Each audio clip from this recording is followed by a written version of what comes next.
I'm sorry, I'm going to have my back to you mostly, but I am seeing you, okay? Hello, everybody. Thank you, Countryside, for welcoming me, and thank you, Pastor Sarah. Thank you, Pastor Jenny, who was so gracious. I want to acknowledge Bob and Rick over there from the Tri-Faith Initiatives who have welcomed Interfaith Alliance, which is my organization, to kick off our Vote is Sacred tour tomorrow. You are all very welcome to come. It's going to be an inspiring moment to think about this election and what diverse religious communities have to say about protecting our democracy, protecting our vote, and protecting one another as we go forward in community. So I'm going to do a condensed sermon. I think you have beautiful words to describe what I'm about to do, and then we're going to have a conversation. I'm really looking forward to it. This is what I'm going to talk about is a sermon called Shall Christian Nationalists Win? The critical role of congregations in protecting our diverse democracy. What I'm playing off of here is a sermon that was given 100 years ago at First Presbyterian Church in New York City called Shall the Fundamentalists Win?, in which Harry Fosdick gave a sermon about what the threat of fundamentalism was to Christianity, but also to society. He got fired for that sermon, but then he went on to start the Riverside Church in New York, and it's been a very important touchstone. We are in a moment that actually exceeds the gravity of his moment, because Christian nationalism is a great threat to our democracy. It is also a great threat to the Christian faith. And so for those of you, Christian nationalism is a term that probably by now many of you have heard. I'm going to briefly define it. There are many definitions, but I'm going to give you the essential characteristics of it. It is rooted in this idea that we were founded specifically as a Christian nation and that Christians have a privileged position in this country. It goes directly against the First Amendment non-establishment clause. Even more important, what it tries to do is determine who is a real American through issues of not only religious identity, which it means Protestant, white, Christian, but also who is relegated to outside status in the way that the founders never intended for this country. This is a movement, it is cultural, but it is also political. It is a quest for power.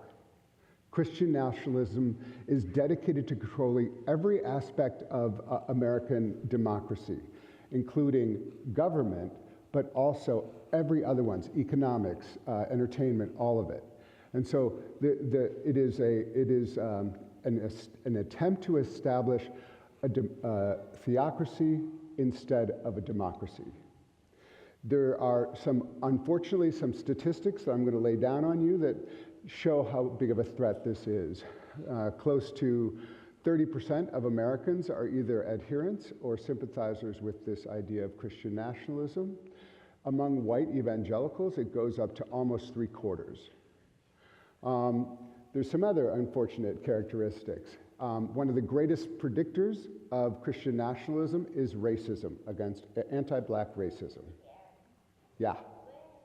This is like very serious. So the other unfortunate thing is that the way that Christian nationalism is increasingly being framed is in terms of spiritual warfare. So people on their side are with God. People against them are with the devil and Satan. They think of this in very real terms. Their prophets are the generals in the spiritual war that is happening. This fact, combined with the other unfortunate fact that the Christian nationalists identify violence as an acceptable means of change at 7 times the rate of average Americans. And up to close to 1/4 of them say the America has gotten so far off of a white Christian path that violence may be necessary to bring it back. We saw this on January 6th very clearly, because there you saw Jesus flags waving as people affixed crosses to spears and broken the windows of our nation's capital, and 5 people died that day. So this is a very serious, serious threat. And if you're like getting nervous, good, because this is a scary thing. But it's not. We are not in a hopeless situation in any means. These are intensely unpopular ideas, essentially, with the great majority. Still, the majority of Americans reject these ideas. And so what I'm here to say is that we, especially congregations, have a really important role to play in what we do now. Because you have the tools in this congregation and other spiritual congregations to make sure that we can maintain the religious diversity and the democracy that we hold dear. So I say this right now as we are approaching perhaps one of the most volatile elections we've had in my lifetime.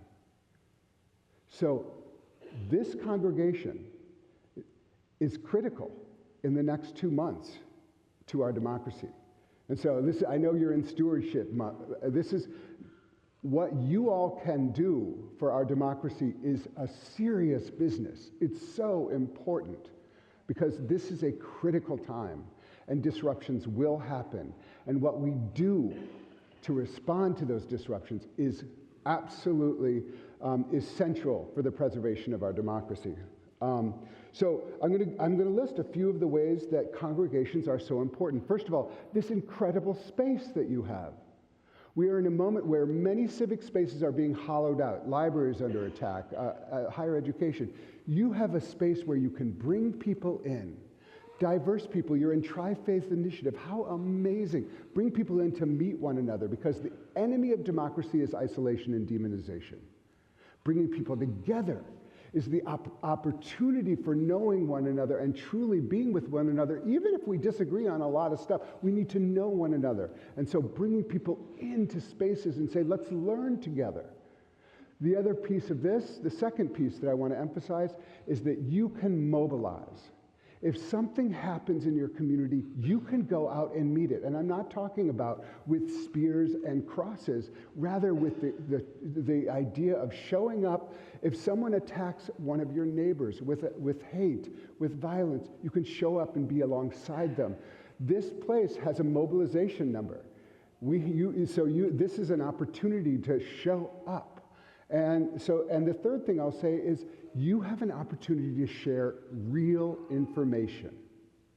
We are in an age where disinformation is one of the most grave threats happening in our country. This place can be a place where you can come, learn, and this is going to be crucial in the days after the election, where disinformation is going to be flying. Where can you get real, solid information that you trust? This can be a place where you share that information and help people learn about what is really happening in your community, in your state, in your nation. Those are all essential things.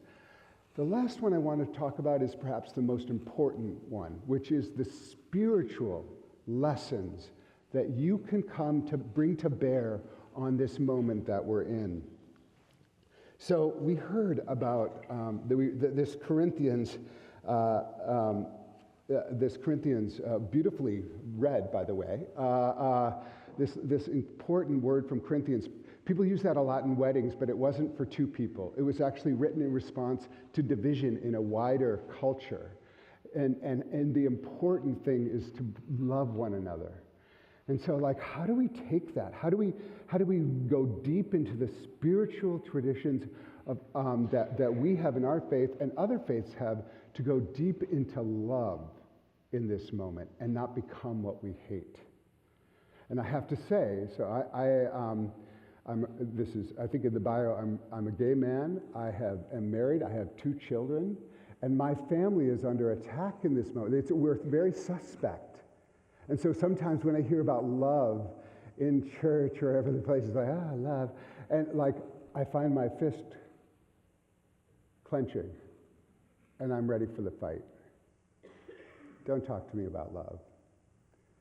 But then when I go back and I look at the real heroes of every movement, that we hold dear, specifically the greatest American prophet who lived, Martin Luther King Jr., he taught us that hate cannot drive out hate.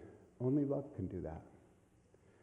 But we also know that what he was facing was every bit as grave as what we're facing. And so this is not a love that is, kind of nice and gauzy and sweet. This is a love that is deep and committed, and it's about who we are as people, as individuals, and it's also about a community, how we decide to show up. And one of the opportunities I've had with my life is in addition to the personal kind of work of spiritual discipline that congregations like this can inculcate in each of us. How do we personally become love agents in this dire time? I had a chance when I was an editor at Huffington Post to interview the late, great Representative John Lewis, who our bus is emblazoned with "the vote is sacred." That was John Lewis's phrase, like the vote is almost sacred, how important it is. Anyway, he had a chance just a brilliant man, but he said, before anyone went out on any protest, they had to be trained in nonviolence. You couldn't just show up. You had to be trained. It was a discipline. And so I invite this congregation to consider what is the discipline of nonviolence, because it may be called upon in the near term. And this is extremely, extremely important. And so these are not just nice words. These are tactics for how churches like this one can stand up and show up against Christian nationalism. And it matters where we show up. We have to decide, where will this church, where will the other congregations show up? With whom will we show up? How will we show up? And so, this is about us. This is about, it's easy to point the finger, but we have to look at ourselves and say, well, who are we going to be in this moment? And so one of the things that I just want to, end with is, if I think about myself and my fist that has been clenched so hard in this moment, what this love, this spiritual discipline, this invitation that God is making to me to love, but to love fiercely and to love with determination, to love my neighbor, to love my community, to love this country for all of its failings, to move it forward. If I think about the call of love upon my life, I find my fist turning into the extended hand, reaching out, even to those who might hate me, and saying, we are neighbors. And so I'll end with this idea of that is embodied not only in our faith, but in our great founding documents, that we are many diverse people. It's we the people. Our democracy is we the people, but we're invited to e pluribus unum, out of the many one. And so in this critical moment, I am very honored to be with you and so glad to be with people who are taking this moment seriously, and encourage you to consider how we will show up as a community to preserve our democracy in the face of Christian nationalism. So I'll stop there and we'll continue in a little bit.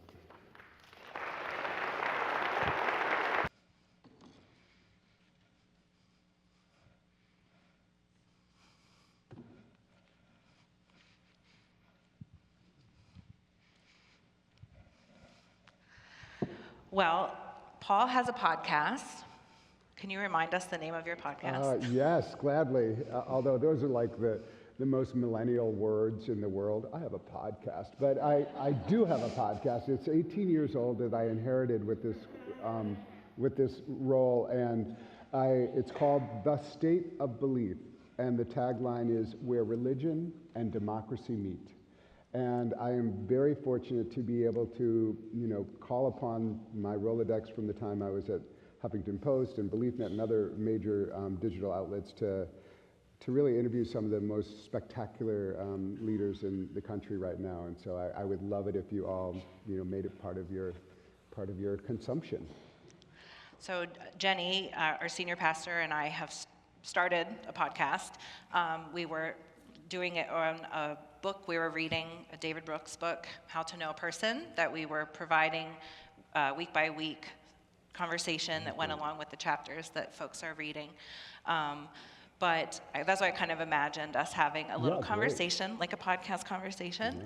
Yeah. But I was just thinking as you were talking, I wondered if you have any stories that you could share of a time where you maybe have seen this work that you were sharing with us, how you've seen it in action.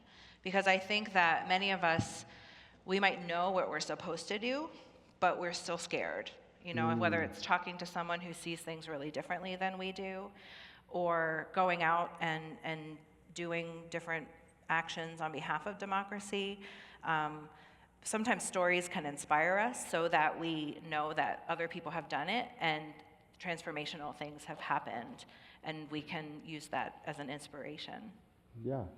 Well, when I first started at Interfaith Alliance 2.5 years ago, one of the first places I went at their invitation was Southwest Florida, Naples. And Southwest Florida has, basically, when I gave a talk actually through the League of Women Voters, people all of a sudden stopped and said, that's exactly what is happening here. Like the Christian nationalists control the school board. They control all sorts of aspects of life, and we don't know what to do about it. And so I came down and I gave a talk, and it was a community, and they decided, okay, well, let's get organized, and let's meet, and let's have some priorities, which were for them.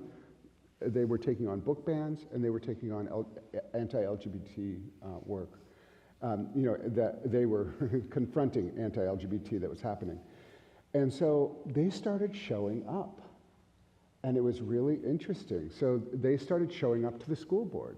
And actually a rabbi went and spoke at the school board and said, we don't really want this in our schools because it's 50,000 students. We want to control the way that religion is passed along. And he actually got intimidated on the way back to his car, harassed.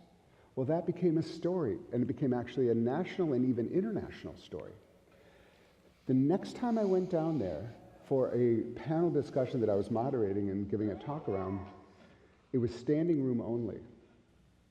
The community had realized we have to get together. And this was really amazing. And one of the people on the panel was the head of the LGBTQ Center in Naples. They had been harassed about getting what had been pro forma, getting their ability to have a pride gathering. And she saw all of these religious people gathered in order to show up in support of her, and she was in tears. She realized she wasn't alone, and she realized that the religious community, at least some of them, was with her. And this is the biggest thing, is that, I work with the American Library Association a lot, PEN America, a lot about book bans. Book bans are happening because people are using religion to take things off the shelves that they don't like, according to them. It's a Christian nationalist playbook. I've seen librarians in tears talking about how they've been attacked, called groomers, called all of this stuff. And what we've done is we've created a playbook to say, you need a religion strategy because religion actually supports libraries. We know that our religious freedom is dependent on having free access to information, to stories. We're stories people. And so what it's kind of transformed it. It said, okay, religion can actually be part of the solution. It's not just people using religion to discriminate or to attack. Religion can come and be part of the opportunity for democracy to flourish, and that's the trick. And all of a sudden now, the last meeting had almost 1,000 people in Southwest Florida, and they defeated Christian nationalists at the last ballot box. And so this is it's a story that shows that actually, again, isolation and feeling powerless is what is intended. And coming together is the best antidote for that. That's awesome. And we have the chance to do that. We've done a number of things here at Countryside. We showed the film Bad Faith back in August. We just had at the beginning of October, a group of our folks organized Center for Faith Studies, and we brought Jim Wallace here and Samuel L. Perry and Jackie Lewis great, from New York City. And so I think it's something that we've been hearing.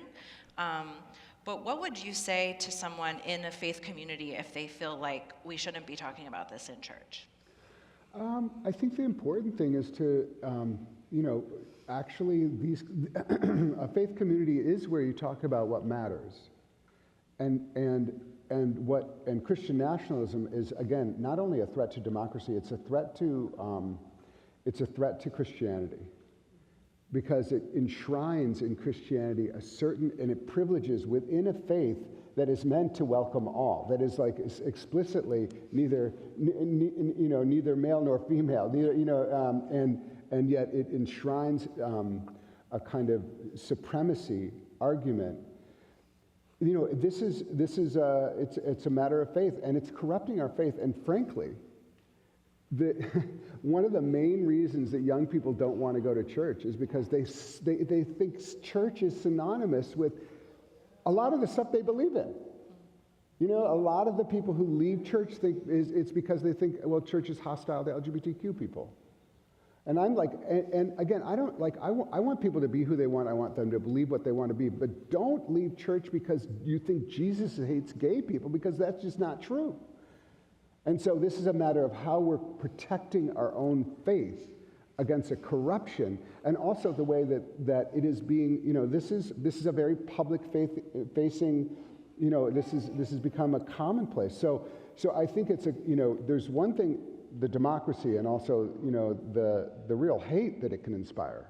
I mean, if you look at and because you guys have been doing this, the Great Replacement Theory, which is all about like how Jews are bringing in people of color to dilute the Christian nature of our nation. And this has led to violence. It's led to death. So I think it's important not to say, oh, we're just being political. We're actually being about like, how are we representing for this congregation, how are we representing the gospel to the world? And how are we going to show up and embody that in the way that we decide to show up? Yeah, I've been thinking about democracy, and I think sometimes we just hear words so much. Whenever I feel like I hear a word a lot, then I want to like unpack it and kind of go back to the basics of, well, what does this really mean? And it means one person gets one vote, right? I mean, in a way. So it means that everybody should have the right to cast their vote. And it reminds me of the gospel, which says that everybody gets God's love, and nobody gets more love than anybody else, right? So everybody gets one vote, but nobody gets more votes to cast than anybody else, and we all get to pick. We all get to have a say. So for me, that's been kind of clicking more in my brain when I just hear, democracy, democracy, democracy. Like, feels sometimes like, of course, I know that's what we live in. This, and I should have paid more attention in civics anyway. But I just wonder, for you, what gospel guides you? What is your connection, and what's the leading message of the gospel that keeps you doing what you're doing? Let me say just a word about democracy. It is about the individual that's the right to vote, and elections are really an important part of democracy, but democracy is also how we live with one another. So democracy is we the people. Democracy, demos, the people. That's what democracy means. And that was the radical thing that the founders of this country did, is they said, we the people decided to do this, rather than God ordained it. God is can be all around it, but we the people have decided to come together to form a more perfect union, and ever more perfect, because it certainly wasn't perfect then. So it's just important that it emphasizes people. And the foundation of the gospel, which is just listen to what Jesus said. It's really about loving God and loving your neighbor, and how those things go together in real ways, and unpacking how that goes together in our daily lives. And so it's the gospel is going to be, each of us have heard it in a really particular way because that's why we're here today. Or we're here to honor like others here today. But like somehow we all decided, oh, I hear this call to go to church today, somehow. And you know, for me, I have a whole story about how this happened. I was like I am the only person in the history of the Presbyterian Church to actually fail confirmation. Like no one's done it before. So like I am not your, like, I'm a surprise guest in the gospel. But somehow I figured out that God loved me, and that mattered to me that God loved me. And so some of it is how do I translate into the way I want to live in the world. And I also, you know, I come from an interfaith background. My closest cousins are Jewish, and so, you know, what you all are doing here in like part of loving your neighbor is loving people who are different from you, that believe different, that actually even hold different political views, but how do we love one another is, I think, that gets to the crux of it. Awesome.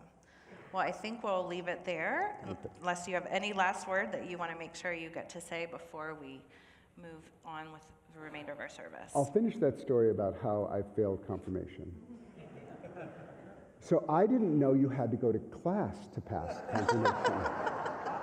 Honestly. So I just would every day, it was like when it's confirmation time, I went over to my friend's house, stayed for about an hour and a half, and came back, and I was like, yeah, it was fine.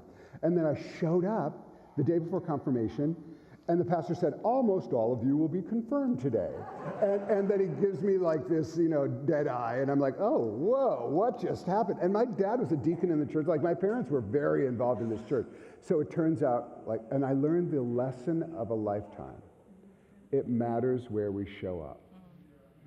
It matters that we show up. And I decided on my own to go to semi-private lessons with the pastor, to write my first theological essay, which is God is My Friend. And I cried when I read it. I was like, what is going on? Why do I care about this? This is like crazy.